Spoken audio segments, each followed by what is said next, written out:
tendida en su telaraña. Capítulo 5.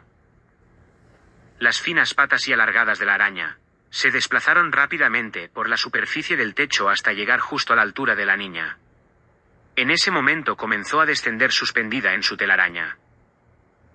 Lo curioso era que lo hacía exactamente en el lugar donde se encontraba una joven Laura de 8 años. Sus ojos observaban los movimientos del insecto hasta ese preciso momento. Entonces, se incorporó del pupitre dando un brinco cuando la araña estaba a punto de posarse en su pequeño escritorio. Esa fue la primera vez en su vida que ese tipo de araña se acercaba a ella, en una presumible aproximación orquestada por el insecto. Al menos fue a la conclusión que llegó años más tarde. Estaba convencida que ese tipo de araña se le aparecía justo antes de recibir alguna mala noticia, o sufrir una desgracia. La especie era la denominada araña calavera. Su característica más común eran esas patas alargadas, que en el caso de las hembras llegaba a medir hasta 9 milímetros. El macho era un poco más pequeño, llegando a un máximo de 7. Un insecto inofensivo para el ser humano. Se alimentaba de otras especies de arañas, e incluso lo hacían de su misma especie en caso necesario. Esa primera vez en la clase de primaria, la hizo retroceder por repulsión más que por miedo. A continuación entraba el director del colegio en el aula para sacarla de clase, y llevarla junto a su padre. Este le daría la noticia del ataque de su hermana. Laura siempre fue una niña bastante despierta. Ya desde pequeña, dio signos evidentes de tener una mente privilegiada. Desde muy joven, su empatía hacia todo y todos hacía entrever la gran bondad de la que estaba provista. Incapaz de hacerle daño a nadie, y tampoco a ningún ser vivo del planeta, ni siquiera a ese insecto al que detestaba, y que por alguna razón que desconocía se cruzaba con ella en momentos nefastos de su vida. Ese fue uno de los detonantes por el cual siempre fue una apasionada de lo extraño, de lo oculto.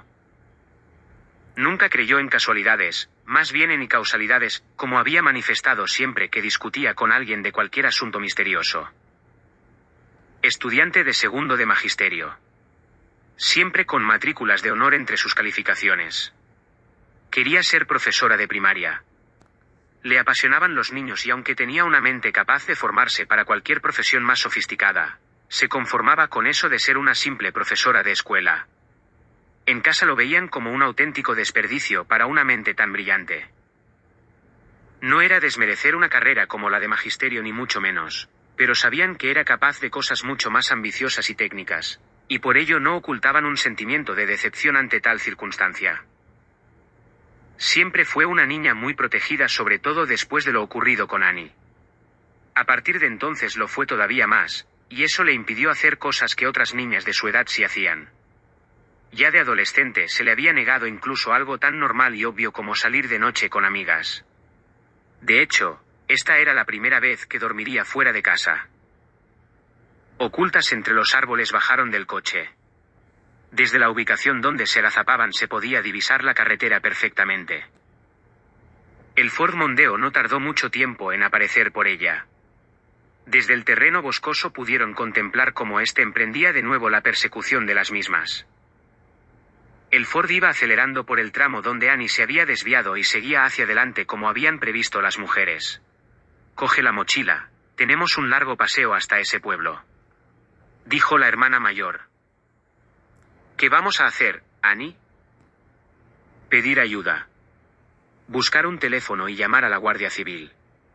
No podemos seguir en la carretera con ese psicópata siguiéndonos», le explicó. Abrió el maletero del jeep, cogieron las mochilas e incorporaron las tiendas individuales de campaña. Después de volver a cerrar la puerta del maletero comenzaron a andar por entre el bosque con dirección al pueblo. Era un terreno repleto de vegetación y bastante empinado. Tendrían que ir subiendo poco a poco para acceder a ese extraño poblado, ya que estaba ubicado en lo alto de ese monte, justo al pie de la montaña que quedaba inmediatamente detrás. Mientras iban subiendo, Annie puso a su hermana en antecedentes con respecto al pueblo. «¿Sabes, Laura?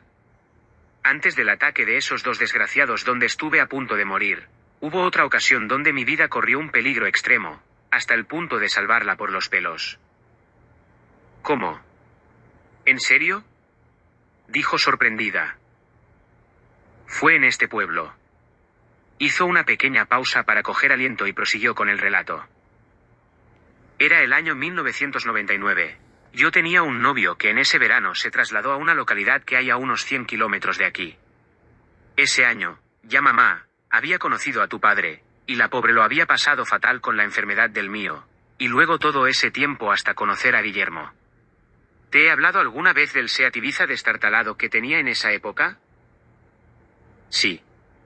Contestó Laura, intrigada con la historia que le contaba su hermana. Pues bien. Annie prosiguió. Se me ocurrió la locura de adolescente enamorada, de coger el coche y emprender un viaje por esta solitaria carretera para reunirme con él. Así les daría la intimidad necesaria a nuestros padres, ella se lo merecía después de todo lo que había sufrido. Así que lo hice. Cuando estaba más o menos a esta altura del viaje, el motor comenzó a echar humo y el coche se paró. Imagínate el miedo que llegué a tener viéndome en medio de la nada y sin poder pedir ayuda, con la tarde ya avanzada a punto de anochecer. Entonces miré hacia este lado y vi el pueblo.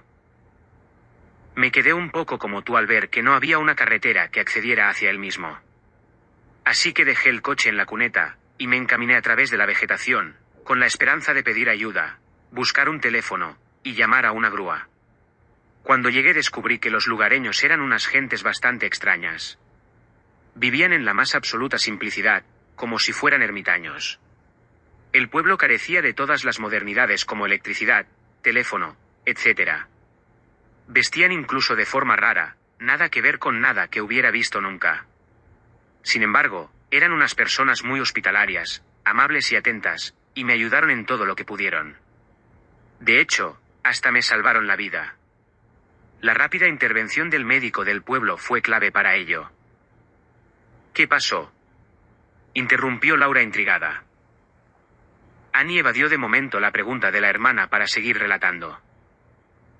Lo más extraño es que he pasado 4 veces por esta carretera. Esa fue la primera. El alcalde del pueblo, que por cierto, hizo un inciso. Aun tratándome de forma muy hospitalaria, al día siguiente del accidente, prácticamente me echó de allí, de forma muy amable, eso sí, pero noté algo raro en su comportamiento cuando se apresuró a acompañarme para que abandonase la localidad inmediatamente.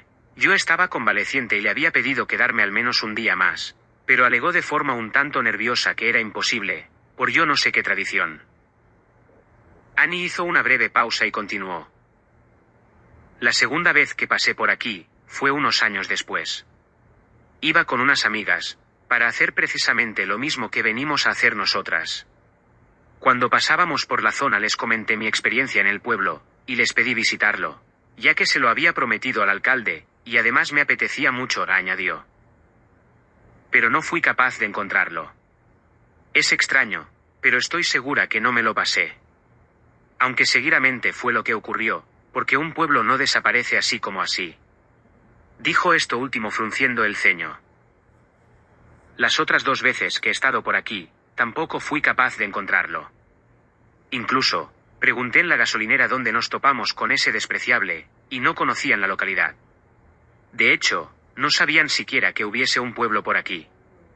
Aunque eso tampoco me resulta lo más extraño, ya que es casi un poblado y es fácil ignorarlo. Pero lo más llamativo de todo, es que las 2 veces que he estado en apuros, ahí estaba el pueblo. Mientras narraba la historia, seguían avanzando por entre los árboles subiendo esa loma empinada. La pequeña localidad se ubicaba justo arriba, a unos 2 o 3 kilómetros desde la carretera. Tú no crees en ese tipo de cosas. La de lo misterioso soy yo, ¿recuerdas?, dijo Laura en tono irónico. Solo digo que es extraño, pero solo lo atribuyo a la casualidad. Aunque no deja de ser curioso. ¿Pero qué te pasó?, insistió. Tuve un accidente en la casa donde me ofrecieron quedarme. Luego te lo cuento, estamos llegando. Llegaron a la última fila de árboles. Las primeras casas estaban inmediatamente detrás a unos 200 metros más o menos. Entre estos había un claro desde donde se divisaban varios kilómetros de carretera. Dios, solo espero que este pueblo haya progresado en estos 20 largos años. masculló Annie.